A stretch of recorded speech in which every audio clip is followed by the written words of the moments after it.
খলিফা সুলাইমান বিন আব্দুল মালিক হলেন ওয়ালিদ বিন আব্দুল মালিকের ভাই। সুলাইমানের পূর্বে ওয়ালিদ খলিফা ছিলেন। ওয়ালিদের ইচ্ছা ছিল তার মৃত্যুর পর খলিফা হবেন তার ছেলে, কিন্তু আকস্মিকভাবে তিনি এমন এক দুরারোগ্য ব্যাধিতে আক্রান্ত হয়ে পড়েন যে অল্প কিছুদিনের মধ্যেই তিনি মৃত্যুবরণ করেন। খলিফা হিসেবে ছেলের নাম পেশ করাও তার পক্ষে সম্ভব হয়নি। তার মৃত্যুর সাথে সাথে সুলাইমান খেলাফতের মসনদ দখল করে বসেন। ওয়ালিদ ও সুলাইমান দুই ভাই, কিন্তু তাদের উভয়ের মাঝে যথেষ্ট পার্থক্য ছিল। ওয়ালিদ মুহাম্মদ বিন কাসিমকে হিন্দুস্তান আক্রমণ করার জন্য পাঠিয়েছিলেন। তিনি তাকে ফৌজ প্রেরণ সহ সব ধরনের সহযোগিতা প্রদান করেছিলেন। একই সময়ে তিনি উত্তর আফ্রিকার আমির মুসা বিন নুসাইরের সে ঐতিহাসিক পরিকল্পনা অনুমোদন করেছিলেন, যে পরিকল্পনা অনুযায়ী বারবার বংশোদ্ভূত সিপাহসালার তারিক বিন জিয়াদের নেতৃত্বে আন্দালুসিয়ায় আক্রমণ করা হয়েছিল। ওয়ালিদ শুধু আন্দালুসিয়া আক্রমণের অনুমতিই দেননি, বরং আক্রমণ পরিচালনার জন্য যত ধরনের সাহায্য সহযোগিতার প্রয়োজন ছিল সবকিছুই তিনি আঞ্জাম দিয়েছিলেন। ওয়ালিদের ভাই সুলাইমান যখন খলিফা নিযুক্ত হন, তখন হিন্দুস্তানে মোহাম্মদ বিন কাসিম সিন্ধু পর্যন্ত ইসলামী সালতানাতের অন্তর্ভুক্ত করে নিয়েছিলেন। নতুন নতুন এলাকা বিজিত করার পর তিনি দুর্বার গতিতে সামনে অগ্রসর হচ্ছিলেন। অপরদিকে মুসা বিন নুসাইর আর তারেক বিন জিয়াদ আন্দালুসিয়ার শহর নগর বন্দর জয় করে অপ্রতিরোধ্য গতিতে সামনে এগিয়ে চলছিলেন। সুলাইমান খলিফা নিযুক্ত হয়েই হিন্দুস্তান থেকে মোহাম্মদ বিন কাসিমকে একজন অপরাধী হিসেবে ফিরিয়ে আনেন। তিনি তাকে কারাগারে নিক্ষেপ করে নির্মম নির্যাতনের মাধ্যমে হত্যা করেন। সেই সাথে তিনি আন্দালুসিয়ার বিজয় অভিযানও মুলতবি করার নির্দেশ জারি করেন। তিনি মুসা বিন নুসাইর ও তারেক বিন জিয়াদকে দামেস্কে ডেকে এনে কারাগারে নিক্ষেপ করেন। ওলিদের ছেলে যদি খলিফা হতেন এবং বাবার পদাঙ্ক অনুসরণ করতেন, তাহলে ইউরোপ ও হিন্দুস্তানের ইতিহাস আজ অন্যরকম লেখা হতো। ঐতিহাসিকগণ লেখেন, হিন্দুস্তান ও ইউরোপে মুসলিম সেনাবাহিনী প্রেরণের ব্যাপারে কুতাইবা বিন মুসলিমের বিরাট ভূমিকা ছিল। কুতাইবা সে সময় চীন দেশে জিহাদ পরিচালনা করছিলেন। সুলেমান তাকেও দামেস্ক ডেকে এনে জিনজিরে আবদ্ধ করে কারাগারে নিক্ষেপ করেন। মুসা বিন নুসাইর হজের দিনগুলোতে মক্কার অলিগলিতে ভিক্ষা চেয়ে ফিরছিলেন। সারাদিন ভিক্ষা করে যে পয়সা জমা হতো তিনি তা খলিফা সুলাইমানকে দিয়ে দিতেন। মুসা খোলা আকাশের নিচে বসে থাকতেন। তার জন্য একজন পাহারাদার নিযুক্ত করা ছিল। তাকে কোনো প্রকার খাদ্যদ্রব্য দেওয়া হতো না। তিনি ভিক্ষা করা পয়সা থেকে খানা কিনে খেয়ে নিতেন। দীর্ঘ 1 বছর যাবৎ তিনি এই নির্যাতন সহ্য করে আসছিলেন। খলিফা সুলাইমানের নিকট তার আজীবনের বিজয় কীর্তির কোনো মূল্যায়ন ছিল না। উপরন্তু তার বার্ধক্যের প্রতিও তিনি কোনো প্রকার ভূক্ষেপ করেননি। মুসা বিন নুসাইর এখন তার জীবন সফরের আখেরি মঞ্জিলে এসে উপনীত হয়েছেন। খলিফা সুলাইমান ব্যক্তিগত বিদেশ বশত তাকে কারাগারে নিক্ষেপ করেই ক্ষান্ত হননি, বরং অমানবিক নির্যাতন করে তার দেহ ক্ষতবিক্ষত করে দিয়েছিলেন। প্রচণ্ড রোদের মাঝে উত্তপ্ত বালুর উপর তাকে ঘন্টার পর ঘন্টা দাঁড় করিয়ে রাখা হতো। উত্তপ্ত বালু আর তীব্র রোদের দহন জ্বালা সহ্য করতে না পেরে তিনি বেহুঁশ হয়ে পড়ে যেতেন। তাকে জীবিত রাখার জন্য কয়েক ঢুক পানি আর সামান্য খাবার দেয়া হতো। মুসা বিন নুসাইরকে খলিফা ওয়ালিদ বিন আব্দুল মালিক বিশেষ এক উদ্দেশ্যে আন্দালুসিয়া থেকে দামেস্ক ডেকে এনেছিলেন। কিন্তু তার দুর্ভাগ্যই বলতে হয়, যখন তিনি এসে পৌঁছলেন তখন ওয়ালিদ শেষ নিঃশ্বাস ত্যাগ করছিলেন। ফলে সুলাইমান মুসার নাগাল পেয়ে যান। তিনি তার উপর অপবাদ আরোপ করে নির্মম নির্যাতন চালান। সুলাইমান তার ওপর 2 লাখ দিনার জরিমানা ধার্য করেন এবং তাকে মক্কা নিয়ে এসে জরিমানা আদায়ের জন্য ভিক্ষাবৃত্তি করতে বাধ্য করেন। খলিফা সুলাইমানের ইঙ্গিতে ইউসুফ ও খিজিরকে টেনে হেঁচড়ে কামরার বাইরে নিয়ে যাওয়ার পর কামরার এক পাশের পর্দা সরিয়ে একটি রূপসী ষোড়শী মেয়ে কামরায় এসে প্রবেশ করল। মেয়েটি দামেস্কের শ্রেষ্ঠ সুন্দরী ছিল। সে সুলাইমানের পিছনে এসে দাঁড়ালো। কুলসুম, তুমি কি শুনেছ আমি কি করেছি?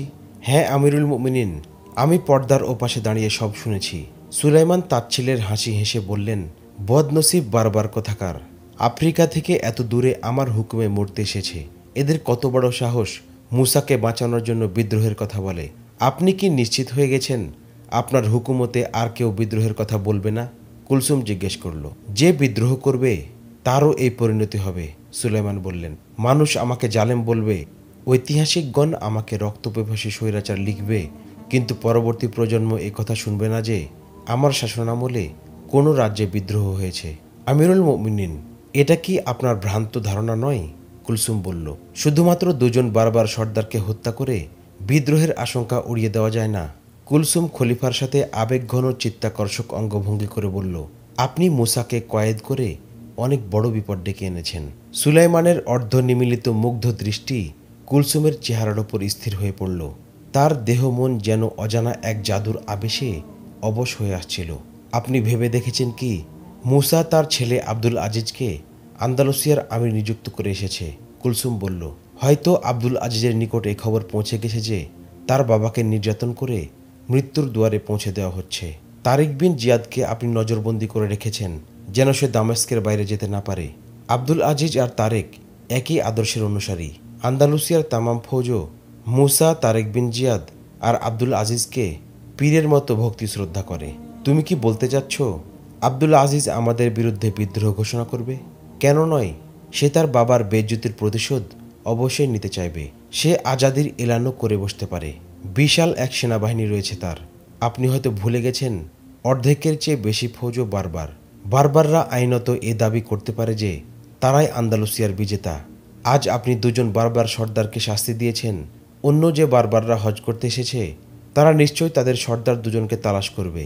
যেভাবেই হোক তারা জানতে পারবে আপনি তাদের সাথে কি আচরণ করেছেন। থামো, আমি তো আব্দুল আজিজ বিন মুসা সম্পর্কে কোনো চিন্তাই করিনি। আমাকে কিছুক্ষণ ভাবতে দাও, সুলাইমান বললেন। খলিফা সুলাইমান বিন আব্দুল মালিকের চিন্তা চেতনায় আত্ম অহমিকা আর ক্ষমতার দাপট জেঁকে বসেছিল। কুলসুমের রূপ সৌন্দর্য আর মোহনীয় অঙ্গভঙ্গি তার নেশার মোহ বহুগুণ বাড়িয়ে দিয়েছিল। খলিফার মসনদে বসার কয়েক মাস পূর্বে তার হেরেমে কুলসুমের আগমন ঘটে।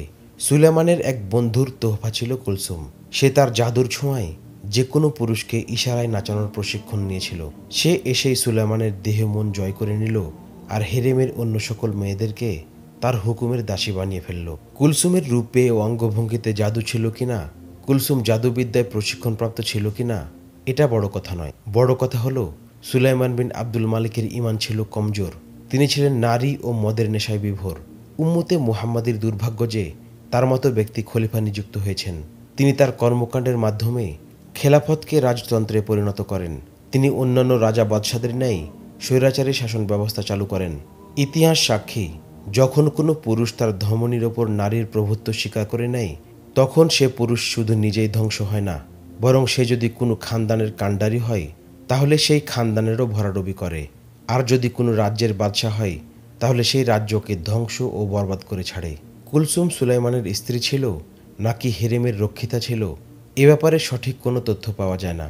তবে ইতিহাসে এমন বেসুমার ঘটনা বর্ণিত আছে যা থেকে প্রতীয়মান হয় যে সুলাইমান ছিলেন নারী লোভী একতন্ত্রী, রক্তপিপাসু স্বৈরাচার এক বাদশাহ।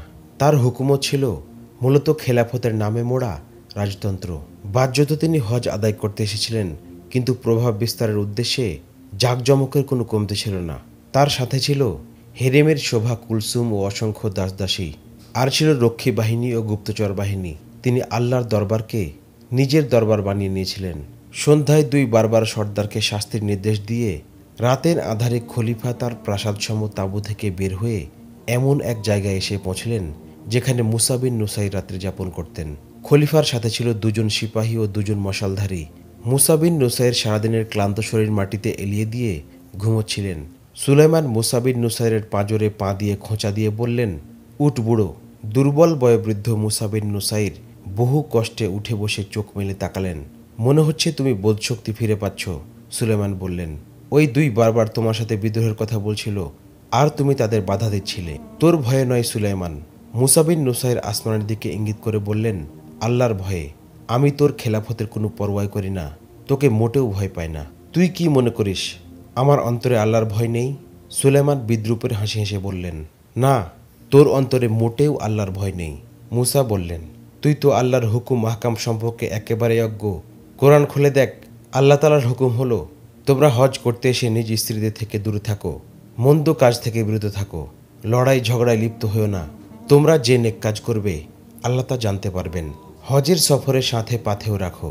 মনে রাখবে সর্বোত্তম পাথে হলো সর্ববিষয়ে সংযম প্রদর্শন করা। সুতরাং হে বিবেকবান লোক সকল, তোমরা আমার নাফরমানি করো না। সুলাইমান, তুই কি আল্লাহর এই হুকুম মেনে চলিস? খলিফা সুলাইমান মুসা বিন নুসাইরের প্রতি অবজ্ঞা ভরে কিছুক্ষণ তাকিয়ে থেকে চলে গেলেন। হজ শেষ হয়ে গেছে। হাজিগণ নিজ নিজ দেশে ফিরে যাচ্ছেন। খলিফা সুলাইমানের কাফেলাও দামেস্কের উদ্দেশ্যে রওনা হয়ে গেছে। মুসা বিন নুসাইরকেও কাফেলার সাথে নিয়ে যাওয়া হচ্ছে। সামান্য সময়ের জন্য তাকে উটে আরোহণ করানো হতো, আর সারাদিন তিনি পায়ে হেঁটে চলতেন। তিনি ভিক্ষা করে যা কিছু জমা করেছিলেন খলিফা তা নিয়ে নিয়েছেন। দেড়-দুই মাস পর কাফেলা দামেস্ক এসে পৌঁছলে মুসা বিন নুসাইরকে কারাগারে পাঠানো হলো। দামেস্ক পৌঁছার পর প্রথম রাতেই কুলসুম খলিফাকে স্মরণ করিয়ে দিল যে আন্দালুসিয়ার আমির এখন মুসার ছেলে। সে তার বাবার প্রতিশোধ নেয়ার জন্যে যে কোনো সময় আন্দালুসিয়ার স্বাধীন শাসক হিসেবে বিদ্রোহ করতে পারে। কুলসুম সুলাইমান বললেন, আমি মুসলমানদের খলিফা। মুসলমানগণ এক নতুন রাজ্য জয় করেছেন, সেখানে নতুন নিয়মকানুন আরোপ করা হচ্ছে। এখনও খণ্ড খণ্ড লড়াই চলছে। খলিফা হিসেবে আমার কি সেখানে যাওয়া উচিত নয়? আমি যদি সেখানে যাই তাহলে সর্বসাধারণের নিকট আমার এই গুরুত্ব ও গ্রহণযোগ্যতা অবশ্যই বৃদ্ধি পাবে। না খলিফাতুল মুসলিমিন, কুলসুম বলল, আমার ভয় হয় যারা আপনার সাথে যাবে তাদের মধ্যে কেউ যদি বলে দেয় মুসা বিন নুসাইর এখন কারাগারে, তার অবস্থা অত্যন্ত শোচনীয়, তাহলে সেখান থেকে জিন্দা ফিরে আসা আপনার পক্ষে অসম্ভব হয়ে পড়বে। কিন্তু সেখানের অবস্থা সম্পর্কে আমার অবগত হওয়া উচিত। সুলাইমান বললেন, বিদ্রোহের সামান্য আভাস পেলেও আমি আব্দুল আজিজকে তার আসল ঠিকানায় পৌঁছে দেব। পরের দিন খলিফা সুলাইমান সর্বাগ্রে একজন দূতকে দ্রুতগতি সম্পন্ন ঘোড়ায় সওয়ার করিয়ে আন্দালুসিয়ার উদ্দেশ্যে পাঠিয়ে দিলেন। তাকে বলে দেওয়া হলো সেখানকার সঠিক পরিস্থিতি সম্পর্কে সংবাদ গ্রহণ করে অতি দ্রুত দামেস্ক ফিরে আসতে। কেউ যেন জানতে না পারে যে তুমি আমার প্রেরিত দূত। কেউ জিজ্ঞেস করলে বলবে আন্দালুসিয়া এসেছি, এখানে স্থায়ীভাবে বসবাস করা যায় কিনা দেখতে। আন্দালুসিয়ার যাবতীয় সংবাদ সংগ্রহ করে যথাসম্ভব দ্রুত ফিরে আসতে দূতের 1.5 মাস লেগে গেল। এই 1.5 মাস মুসা বিন নুসাইরের প্রতি নির্দেশ দেওয়া হয়েছিল তিনি যেন খুব ভোরে কারাগার থেকে বের হয়ে শহরে ভিক্ষাবৃত্তি করেন আর সন্ধ্যার পূর্বেই ফিরে এসে কারারক্ষকের নিকট সংগৃহীত টাকা জমা করে দেন। বার্তাবাহক আন্দালুসিয়া থেকে ফিরে সরাসরি খলিফা সুলাইমানের সাথে সাক্ষাৎ করল। সে খলিফাকে সেখানকার পরিস্থিতি বর্ণনা করতে গিয়ে বলল, খলিফাতুল মুসলিমিন, আন্দালুসিয়ার মতো সুন্দর সবুজ শ্যামল দেশ সম্ভবত দুনিয়াতে দ্বিতীয়টি নেই। আমি কোনো দেশের ভৌগোলিক বিবরণ শুনতে চাইনি। সুলাইমান বললেন, আমাকে শুধু এই সংবাদ দাও, আব্দুল আজিজ কি করছে? সেনাবাহিনী ও সাধারণ মানুষ তার সম্পর্কে কীরূপ ধারণা পোষণ করে? সেনাবাহিনী ও জনসাধারণের নিকট আন্দালুসিয়ার আমির আব্দুল আজিজ অত্যন্ত সম্মানিত ব্যক্তি। বার্তাবাহক বলল, তিনি খোদাভীরু ও দুনিয়া বিমুখ আলেমে দিন। আরব ও বারবাররা তো তাকে ভক্তি শ্রদ্ধা করেই, খ্রিস্টানরা পর্যন্ত তার প্রশংসা করে। আব্দুল আজিজ আন্দালুসিয়ার জনগণের জন্য কল্যাণকর ও উন্নয়নমূলক যে কাজ করে যাচ্ছেন তার বিস্তারিত বিবরণ তুলে ধরে বার্তাবাহক বলল, আন্দালুসিয়ার আমির আব্দুল আজিজ সেখানকার লোকদের ভাগ্য পাল্টে দিয়েছেন। সেখানে বিত্তশালী খ্রিস্টানরা বিত্তহীনদের ওপর জুলুম নির্যাতন করত। যারা স্বর্ণ মুদ্রা ও ধন সম্পদের মালিক ছিল তারাই যাবতীয় সুখ স্বাচ্ছন্দ্য ও বিলাস বৈভবের একচ্ছত্র অধিকারী ছিল। আমির আব্দুল আজিজ গরিব জনসাধারণকে এমন এক জীবনের সন্ধান দিয়েছেন যে তারা এখন শুধু পেট ভরে খায় না, বরং মানুষ হিসেবে তাদের প্রতি সম্মান প্রদর্শনও করা হয়। বারবার সম্প্রদায় আব্দুল আজিজ সম্পর্কে কেমন ধারণা পোষণ করে? খলিফা বার্তাবাহককে জিজ্ঞেস করলেন। খলিফাতুল মুসলিমিন নিশ্চয় অবগত আছেন তারিক বিন জিয়াদ যে সকল সৈন্য নিয়ে আন্দালুসিয়া আক্রমণ করেছিলেন তাদের সকলেই ছিল বারবার। মালে গনিমত হিসেবে যে বিপুল পরিমাণ সম্পদ বারবারদের হস্তগত হয়েছিল তা তারা স্বপ্নেও কখনো দেখেনি। আমির আব্দুল আজিজ বারবারদের অনেক বেশি সুযোগ সুবিধা দিয়েছেন। তিনি তাদেরকে অত্যন্ত সম্মানিত করেছেন। মুসা বিন নুসাইর দীর্ঘকাল আফ্রিকার আমির ছিলেন। বারবারদের উপর তার অনুগ্রহ এত বেশি যে বারবাররা তাকে পীর মুর্শিদ মনে করে। এ কারণেই বারবাররা আব্দুল আজিজের জন্য নিজেদের জানমাল কোরবান করতে সদা প্রস্তুত থাকে। ওখানে কি কেউ আমাদের প্রশংসাও করে? সুলাইমান জিজ্ঞেস করলেন। খলিফা অভয় দিলে এ ব্যাপারে অধমের কিছু কথা আছে। বার্তাবাহক বলল, নির্ভয়ে বলো। খলিফার পরিবর্তে কুলসুম বলে উঠল। সে খলিফার শরীরের সাথে লেগে বসেছিল। খলিফাতুল মুসলিমিন, বার্তাবাহক বলল, আমি অনেক সরাইখানায় গিয়েছি। সেখানে আমি মুসলমান, খ্রিস্টান, এমনকি বারবার মুসলমানদের সাথেও কথা বলেছি, কিন্তু কেউ দামেস্কের খেলাফতের নাম পর্যন্ত নেয় না। সেখানকার নতুন নির্মিত মসজিদেও আমি গিয়েছি, সেখানেও খলিফার নাম নেওয়া হয় না। লোকদের মুখে মুখে শুধু আমির আব্দুল আজিজেরই নাম। মুসা বিন নুসাইর ও তারিক বিন জিয়াদ সম্পর্কে কেউ কিছু জিজ্ঞেস করেনি? সুলাইমান জানতে চাইলেন। আমি অনেককেই দেখেছি তারা একজন অন্যজনকে জিজ্ঞেস করে মুসা বিন নুসাইর এবং তারিক বিন জিয়াদ কোথায় গেছেন।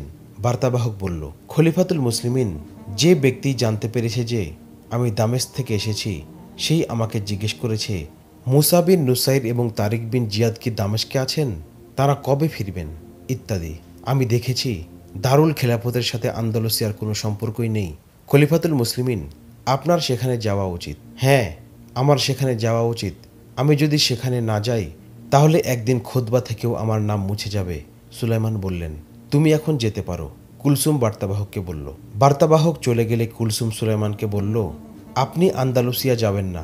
আপনি কি বার্তাবাহকের এমন সুস্পষ্ট কথা থেকে বুঝতে পারেননি যে আন্দালুসিয়া একদিন একটি স্বতন্ত্র রাষ্ট্র হিসেবে আত্মপ্রকাশ করবে?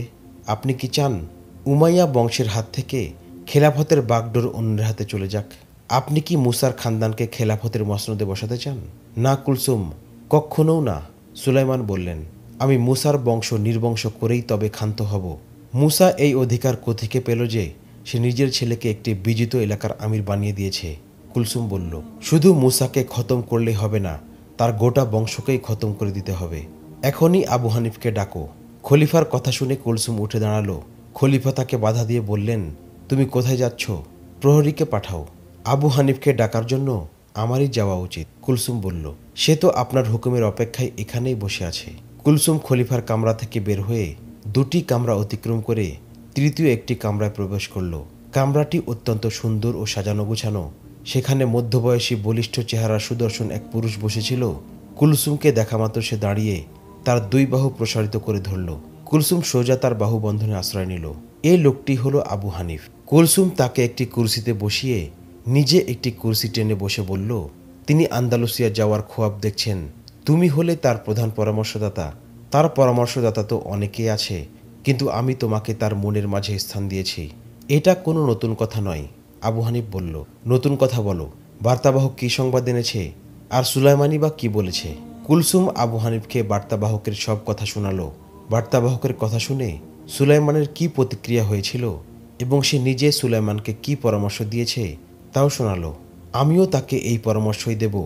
আবু হানিফ বল, সুলাইমানের সালতানাত যতদিন স্থায়ী হবে ততদিন আমাদের ভাগ্যও সুপ্রসন্ন থাকবে। কিন্তু মনে রেখো কুলসুম, মুসা বিন নুসাইর আন্দালুসিয়ার যে সকল দাসদাসী তোহফাস্বরূপ খলিফা ওয়ালিদের নিকট পাঠিয়েছিল তাদের প্রত্যেকেই অত্যন্ত রূপসী। রূপে গুণে তাদের কোনো তুলনা হয় না। এ সকল খ্রিস্টান মেয়েদের বিবেক বুদ্ধি অত্যন্ত প্রখর। আমি ভালো করেই জানি এ সকল মেয়েরা সেখানে দাসী বান্দি ছিল না। তারা সকলেই শাহী খানদানের মেয়ে। তাদের কেউ যেন তোমাকে পিছনে ফেলে সুলাইমানের হৃদয় মন্দিরে জায়গা করে না নেয়। এ বিষয়ে পরেও কথা বলা যাবে। কুলসুম বলল, এখন সুলাইমান তোমাকে ডাকছে। সে আন্দালুসিয়ার আমির আব্দুল আজিজের ব্যাপারে তোমার সাথে পরামর্শ করতে চাই। তাকে কি পরামর্শ দেব? আবু হানিফ জানতে চাইল। কুলসুম তার ডান হাত ছুরির মতো করে গর্দান স্পর্শ করে বলল, জলদি যাও, সুলাইমান তোমার জন্য অপেক্ষা করছে। তাকে আন্দালুসিয়া যাওয়ার পরামর্শ দিও না। আবু হানিফ দ্রুত সুলাইমানের কামরার উদ্দেশ্যে রওনা হয়ে গেল। সে কামরায় প্রবেশ করতেই সুলাইমান তাকে নিয়ে গোপন বৈঠকে বসলেন। সেদিন অপরাহ্নে দামেস্ক থেকে একজন বার্তাবাহক আন্দালুসিয়ার উদ্দেশ্যে রওনা হয়ে গেল। তার সাথে ছিল একটি লিখিত পয়গাম। লিখিত পয়গামটি একটি চামড়ার থলিতে ভরে আবু হানিফ সুলাইমানের সামনে মোহর অঙ্কিত করল। সুলাইমান আবু হানিফকে দিয়ে পয়গামটি লিখিয়েছিলেন। ইতিহাসে বার্তাবাহকের নাম লেখা আছে আবু নসর। এই বার্তাবাহককেই পূর্ববর্তী খলিফা ওয়ালিদ বিন আব্দুল মালিক পাঠিয়েছিলেন মুসা বিন নুসাইরকে আন্দালুসিয়া থেকে ডেকে আনার জন্য।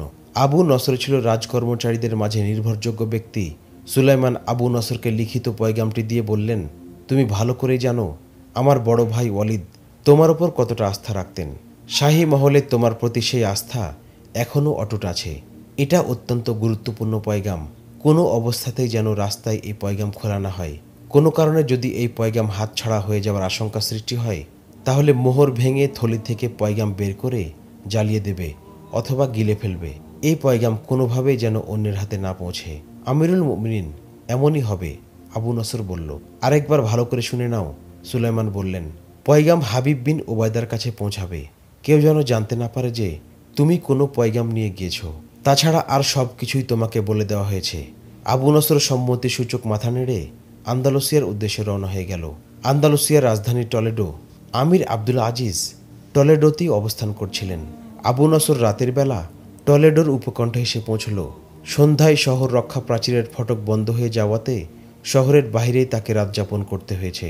ফটক খোলা হলে সে শহরে প্রবেশ করল।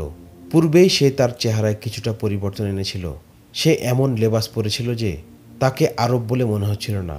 পূর্বেও সে এখানে এসেছে, তাই এখানের গুরুত্বপূর্ণ জায়গা সম্পর্কে তার ধারণা ছিল।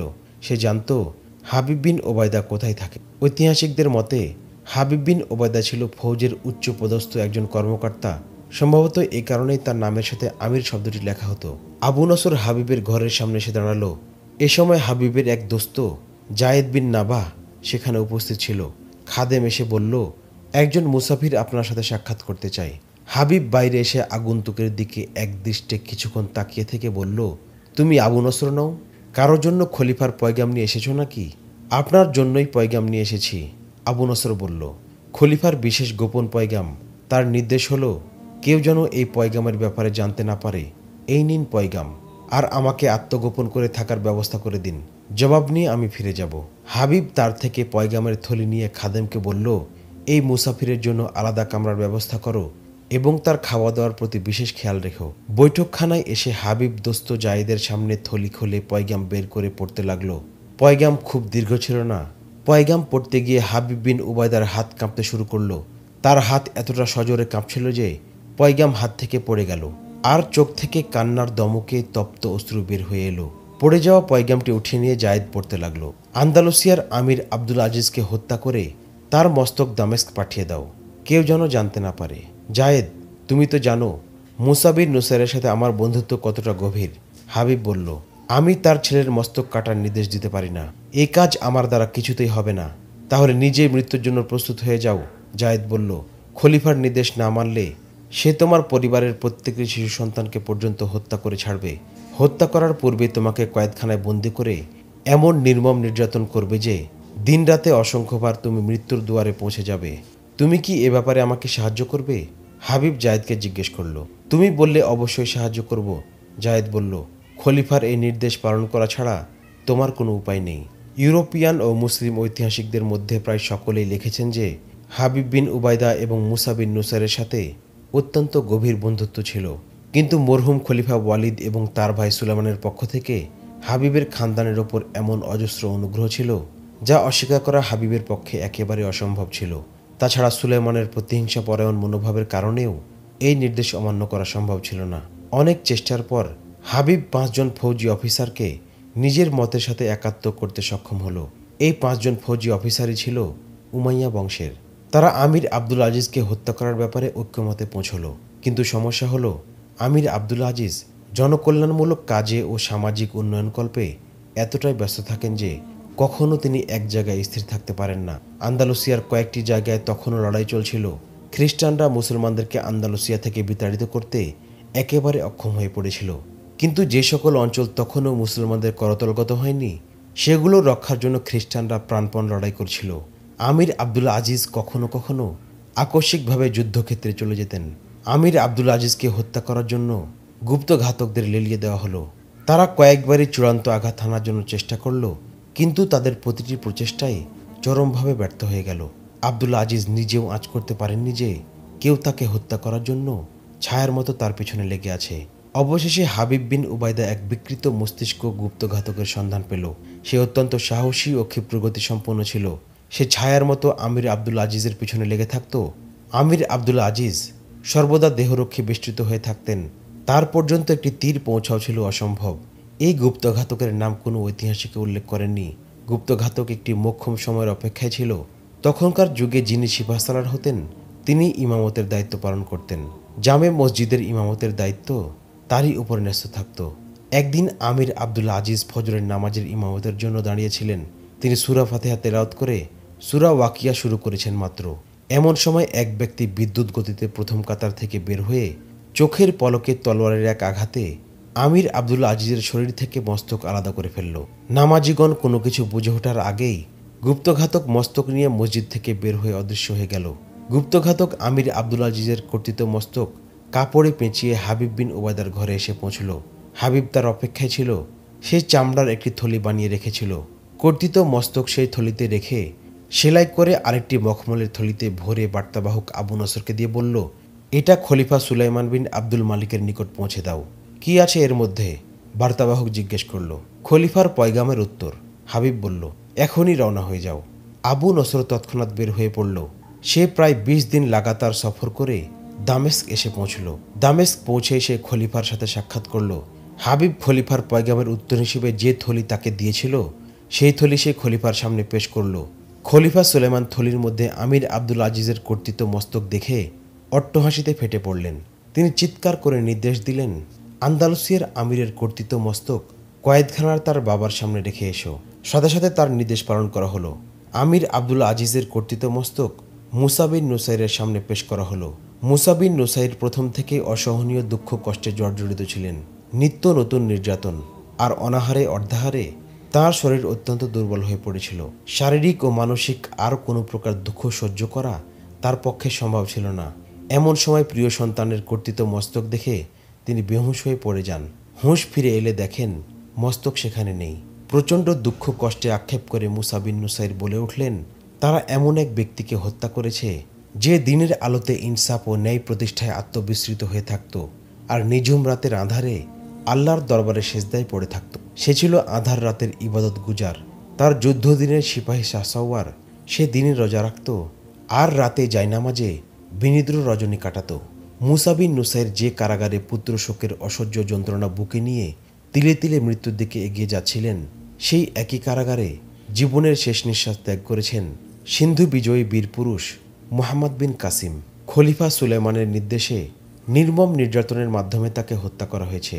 নির্মম অত্যাচারের অসহ্য যাতনা সহ্য করতে না পেরে মৃত্যুর দুয়ারে দাঁড়িয়ে তিনি চিৎকার করে বলেছিলেন, তোমরা এমন এক যুবককে হত্যা করে ফেলছ যে আর 10টা যুবকের মতো নয়। আরেক সিংহ পুরুষের হৃদয় বিদারক আত্মচিৎকারও একই কারাগারের ইট পাথরগুলো প্রকম্পিত হয়েছিল। খলিফা সুলাইমানের নির্দেশে তাকেও হত্যা করা হয়। সেই মহান মুজাহিদ হলেন সমরকন্দ বিজেতা কুতাইবা বিন মুসলিম। মৃত্যুর পূর্বে তিনি নিস্তব্ধ কারা প্রাচীরের মধ্যে চিৎকার করে বলেছিলেন, হে রাসূলে আরবের উম্মত, আমি তো তোমাদের উন্নতি আর মঙ্গলের জন্যই সচেষ্ট ছিলাম, সেই আমাকেই তোমরা বাঁচতে দিলে না। আজ তোমাদের ওপর যে অধপতন আর ধ্বংস নেমে এসেছে তা থেকে তোমাদের কে বাঁচাবে? আন্দালুসিয়ার আমির আব্দুল আজিজ শহীদ হওয়ার পর মুসা বিন নুসাইর বেশি দিন বাঁচেননি। তার 1-1.5 বছর পর সুলাইমান বিন আব্দুল মালিকও মৃত্যুবরণ করেন। এটা কোনো কল্পকাহিনী নয়, এটা এমন এক ঈমানদীপ্ত উপাখ্যানের শেষ পরিণতি যার শুরু হয়েছে 5ই রজব 92 হিজরি মোতাবেক 9 জুলাই 711 খ্রিস্টাব্দে, যখন একজন খ্রিস্টান প্রশাসক মিশর ও আফ্রিকার আমির মুসা বিন নুসাইরের দরবারে এসে ফরিয়াদ করেন, আন্দালুসিয়ার বাদশাহ রডারিক তার কুমারী মেয়ের শ্লীলতাহানি করেছে। সে এই অপমানের প্রতিশোধ নিতে চায়। মুসলমানদের মদদ ছাড়া তার একার পক্ষে তা কিছুতেই সম্ভব নয়। সেই খ্রিস্টান প্রশাসককে সাহায্য করার জন্য মুসা বিন নুসাইর তারেক বিন জিয়াদকে ডেকে পাঠান। দামেস্কের কারাগারের একটি ছোট্ট অন্ধকার কুঠুরি। সারাদিনের ভিক্ষাবৃত্তি শেষে মুসা বিন নুসাইরকে এই অন্ধকার কুঠুরিতেই রাত্রি যাপন করতে হতো। তিনি যখন তার ক্লান্ত শ্রান্ত দেহটি সেই ছোট্ট অন্ধকার কুঠুরিতে এলিয়ে দিতেন, তখন তার বিগত জীবনের এক একটি ঘটনা ছবির মতো তার পর্দায় ভেসে উঠত। স্মৃতিগুলো একে একে চোখের সামনে এসে জড়ো হতো। অতীত দিনের কোনো ঘটনাই তিনি মনে করতে চাইতেন না। অতীতের প্রতিটি স্মৃতি তার হৃদয় স্পন্দন বাড়িয়ে দিত। হৃদয়ের স্পন্দন তার নিকট মৃত্যু যন্ত্রণার মতো মনে হতো। তিনি বুক ভরা ব্যথা নিয়ে পরাজিত ও বঞ্চিত জীবনের শেষ দিনটির অপেক্ষা করছিলেন। তার মনে কোনো আফসোস নেই, নেই কোনো অতৃপ্তি। তার অশান্ত মনের একমাত্র প্রশান্তি এই যে তিনি আল্লাহর দিনের পয়গাম আটলান্টিক মহাসাগরের পাদদেশ পর্যন্ত পৌঁছে দিয়েছেন। অপরাধ না করেও তিনি যে অপরাধের শাস্তি ভোগ করছেন, এজন্য আল্লাহর কাছে তিনি কোনো অনুযোগ করেননি। তিনি ভালো করেই জানেন আল্লাহ তার প্রতি অসন্তুষ্ট নন। পার্থিব সকল বন্ধন থেকে তিনি মুক্ত হয়ে গিয়েছিলেন। মানসিকভাবে তিনি নিশ্চিত ছিলেন যে এই কারাগারেই তাকে মৃত্যুবরণ করতে হবে, আর অজ্ঞাত কোনো স্থানে তাকে দাফন করে দেওয়া হবে। হয়তো তার জানাজার নামাজও পড়া হবে না। তিনি ভাবতেও পারছিলেন না যে ইতিহাসের পাতায় তিনি অমর হয়ে থাকবেন। যতদিন সূর্যের উত্তাপে পৃথিবী সজীব থাকবে, চাঁদ সেতারা রাতের আকাশ আলোকিত করবে, ততদিন ইতিহাসের বুকে মুসা বিন নুসাইরের নাম থাকবে। তার জীবনগাথা মানব হৃদয়ে ঈমানের দ্যুতি ছড়াবে। তিনি জানতেন না তারেক বিন জিয়াদ এখন কোথায়। খলিফা দুজনকেই দামেস্কে এনেছিলেন। তারেক বিন জিয়াদের কথা চিন্তা করে মুসা বিন নুসাইরের আফসোস হচ্ছিল। আন্দালুসিয়া বিজয়ী নওজওয়ান এই সিপাহসালারের সাথেও হয়তো এমনই আচরণ করা হচ্ছে। তিনি বোধহয় এই কারাগারের কোনো অন্ধকার কুঠুরিতে বন্দী হয়ে মৃত্যুর প্রহর গুনছেন। মৃত্যু পথযাত্রী মুসা বিন নুসাইরের মন আজ দুঃখে ভারাক্রান্ত, লাঞ্ছনা গঞ্জনার ভারে নুজ্জ। অতীত দিনের স্মৃতিগুলো অবচেতন মনে বারবার তার চোখের সামনে ভেসে ওঠে। এই তো সেদিনের কথা। উত্তর আফ্রিকার ছোট একটি রাজ্য সিউটার গভর্নর জুলিয়ন তার নিকট এলো। সেদিনের পুরো দৃশ্যটাই তার চোখের সামনে মূর্ত হয়ে উঠল। ওই দিন তিনি উত্তর আফ্রিকার একটি শহর তানজানিয়ায় অবস্থান করছিলেন। তিনি মিশর ও আফ্রিকার আমির নিযুক্ত হওয়ার পর থেকে একটি মুহূর্তের জন্যও নিশ্চিন্তে কোথাও বসে থাকতেন না। কখনও একাই শত্রুর মোকাবেলায় জেহাদের ময়দানে ঝাঁপিয়ে পড়তেন, কখনো সৈন্য পরিচালনায় শাহ সওয়ারের ভূমিকা পালন করতেন, আবার কখনো সুদক্ষ সমাজ সংস্কারের ন্যায় সংস্কার কর্মে আত্মনিয়োগ করতেন। কখনো শহরগঞ্জে, কখনো গ্রামে বন্দরে ঘুরে ঘুরে রাজ্যের সঠিক পরিস্থিতি পর্যবেক্ষণ করতেন। এমনই ব্যস্ততার মাঝে যখন তাকে সংবাদ দেওয়া হলো সিউটার গভর্নর জুলিয়ান তার সাথে সাক্ষাৎ করতে চায়, তখন তিনি অত্যন্ত আশ্চর্য হয়ে জিজ্ঞেস করলেন, জুলিয়ান, কি উদ্দেশ্যে সে আমার সাথে সাক্ষাৎ করতে চায়? যে লোকটি জুলিয়ানের আগমনের সংবাদ নিয়ে এসেছিল সে বলল, জুলিয়ান একা আসেনি, তার সাথে আরও লোকজনও আছে।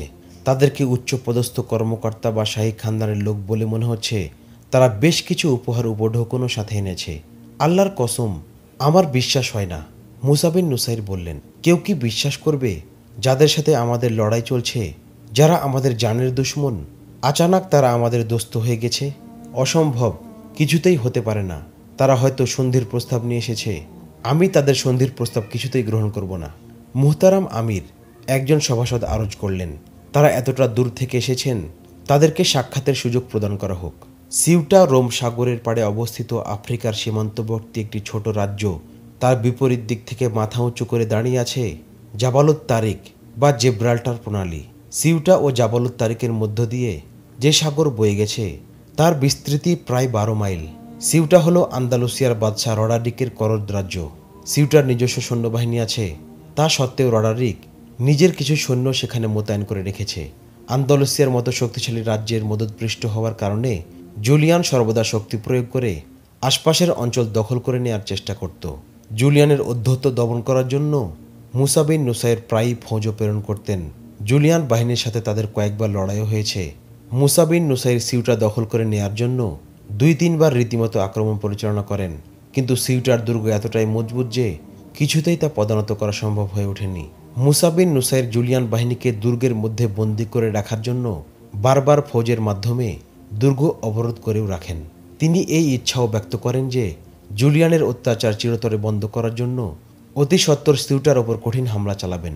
প্রয়োজন হলে দীর্ঘদিন পর্যন্ত দুর্গ অবরোধ করে রাখবেন, যেন ক্ষুধা পিপাসায় কাতর হয়ে দুর্গের লোকেরা অস্ত্র সমর্পণ করতে জুলিয়ানকে বাধ্য করে। তবে তিনি এ আশঙ্কাও করতেন যে আন্দালুসিয়ার বাদশাহ রডারিক জুলিয়ানের সাহায্যে এগিয়ে আসতে পারে। মুসা বিন নুসাইর একে একে 2 বার দূত মারফত জুলিয়ানকে সতর্ক করে দিয়েছিলেন। তিনি জুলিয়ানকে এই মর্মে পত্রও লিখেছিলেন যে, জুলিয়ান, নিজে শান্তিতে থাকুন, অন্যকেও শান্তিতে থাকতে দিন, অন্যথায় আপনাকে ভয়াবহ পরিণতির সম্মুখীন হতে হবে। জুলিয়ান প্রতি উত্তরে স্বৈরাচারী মনোভাব ও ঔদ্ধত্যের পরিচয় দিয়েছিলেন। তিনি প্রতি উত্তরে লিখেছিলেন, সালতানাতে ইসলামিয়ার আমির, সিউটা অবরোধ করার আগে আন্দালুসিয়ার ফৌজ শক্তি সম্পর্কে তোমার ধারণা থাকা উচিত, যেন পরবর্তীতে পিছু হটার লাঞ্ছনা পেতে না হয়। মুসা বিন নুসাইর মনে মনে ভাবলেন, সেই জুলিয়ানের মতো স্বেচ্ছাচারী অবাধ্য দুশমন এসেছে আমার সাথে সাক্ষাৎ করতে। তিনি কিছুটা আশ্চর্য হয়ে বার্তাবাহককে ইঙ্গিত করে বললেন, জুলিয়ানকে ভিতরে নিয়ে এসো। শাহী লেবাস পরিহিত জুলিয়ান রাজকীয় গাম্ভীর্যের সাথে দরবারে প্রবেশ করল। সে সময় দরবারে মুসা বিন নুসাইরের সামনে 2-3 জন উপদেষ্টা ও কয়েকজন সালার বসা ছিলেন। জুলিয়ানকে দেখে মুসা বিন নুসাইর উঠে দাঁড়ালেন। তিনি ঠোঁটের কোণে মুচকি হাসির রেখা টেনে তাকে উষ্ণ অভ্যর্থনা জানালেন। জুলিয়ান সামনে অগ্রসর হয়ে বললেন, আমি শান্তি ও নিরাপত্তার বাণী নিয়ে এসেছি। শান্তি ও নিরাপত্তার বাণী নিয়ে ফিরে যেতে চাই। দোস্তির পয়গাম নিয়ে এসেছি। দোস্তির সওগাত নিয়ে ফিরে যেতে চাই। জুলিয়ানের দোভাষী বারবার ভাষায় জুলিয়ানের কথা তর্জমা করে শোনালো। মুসা বিন নুসাইর জুলিয়ানের সাথে কোলাকুলি করলেন। তিনি তাকে ডান বাহু দিয়ে জড়িয়ে ধরে কুরসির দিকে অগ্রসর হয়ে বললেন, আমাদের ঘরে ভয়ঙ্কর কোনো দুশমন এসে উপস্থিত হলে আমরা তাকে দোস্তি মনে করি। আপনার মনে যত মারাত্মক দুরভিসন্ধি থাক না কেন, এই মুহূর্তে আমরা আপনাকে দোস্ত মনে করব। দোভাষী উভয়ের কথা তর্জমা করে শোনাচ্ছিল। জুলিয়ানের সাথে জাঁকজমকপূর্ণ পোশাক পরিহিত চৌকস 2 জন দেহরক্ষী দরবারে প্রবেশ করল। তারা উভয়ে দরজায় দুপাশে ফলা বিশিষ্ট বল্লম উঁচিয়ে নিশ্চল পাথরের মূর্তির ন্যায় দাঁড়িয়ে রইল। তাদের দৃষ্টি ছিল সতর্ক অন্তর্ভেদী। তারা উভয়ে জুলিয়ানের দিকে তাকিয়েছিল। জুলিয়ান মাথা নেড়ে ইঙ্গিত করল। তারা 2 জন যন্ত্রচালিতের ন্যায় সম্মান প্রদর্শনের জন্য মাথা ঝোঁকালো। তারপর সোজা হয়ে উল্টা পায়ে দরবার থেকে বের হয়ে গেল। তারা বের হয়ে যাওয়ার অল্প কিছুক্ষণ পরে কৃষ্ণকায় 2 জন লোক দরবারে প্রবেশ করল। তাদের মাথায় সফেদ টুপি আর নিম্নাঙ্গে ঝলমলে রেশমি কাপড়ের লুঙ্গি। তারা বড় সড়ো একটি বাক্স ধরাধরি করে দরবারে প্রবেশ করল। বাক্সটি মুসা বিন নুসাইরের সামনে রেখে ঢাকনা খুলে দিল। তারপর উভয়ে মুসার সামনে দুজানু হয়ে কুর্নিশ করল। কুর্নিশ শেষে মাথা নিচু করে উল্টো পায়ে বাইরে চলে গেল। তারা চলে যাওয়ার পর আরও দুজন হাবশি গোলাম আরেকটি বাক্স নিয়ে দরবারে প্রবেশ করল। সিউটার সম্মানিত রাজা মুসা বিন নুসাইর বলে উঠলেন, আপনার লোকদের বলে দিন তারা যেন আমাকে কুর্নিশ না করে, আমার সামনে মাথা না ঝোঁকায়।